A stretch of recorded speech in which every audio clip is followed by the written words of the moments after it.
Welcome to Charts Today. My name's David Linton, and today's edition for Friday, the 19th of January, comes to you from London. And we look at the dollar to begin with, and we're still holding this low. So we're seeing this weekly close now below this level that we saw in September. So that is a bearish, long-term bearish sign for the dollar. And we have activated this downside target, and that's held as well. So we are seeing further downside potential there. Seeing the euro holding its highs just at this sort of 123 level, but it's well and truly cleared that 120 level now, and again, it's looking bullish. There's no denying that. Japanese yen, we're seeing the dollar weakness here as well. Yen is just looking stronger in the short term. We're back below the cloud there. Yen strength, dollar weakness. And against sterling, sterling now at 139.39 this morning, so nudging the 140 level, quite significant, that is. Taking a look at sterling against the euro, 113.50, and against the Swiss franc sitting at 133, and the Aussie dollar sitting at 173. So interestingly, sterling is holding its strength across the board. Bitcoin recovering quite sharply. We're below $10,000 a couple of days ago.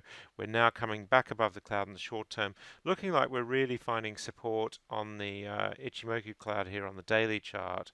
So looking like we are just entering a recovery phase here on the Bitcoin price. Of course, this is looking very toppy on the long-term chart, but maybe we're finding some support here.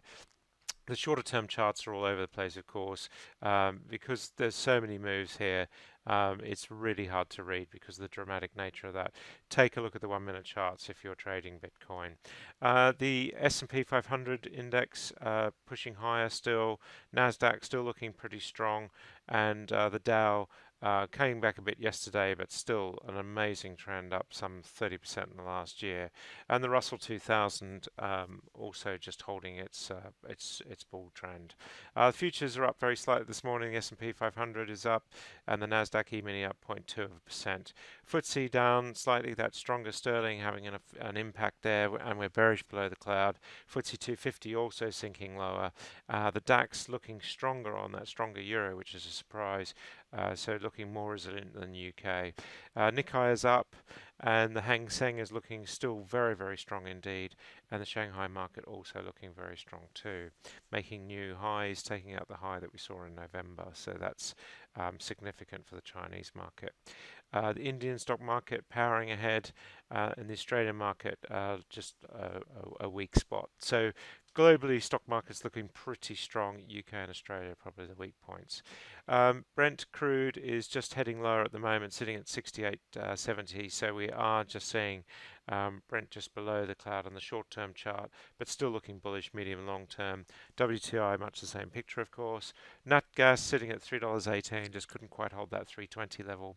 Copper just recovering a little bit off the bottom. Looking at gold, gold also recovering quite sharply this morning, up $10, but still below the cloud on the short-term chart. And silver also trying to put in recovery.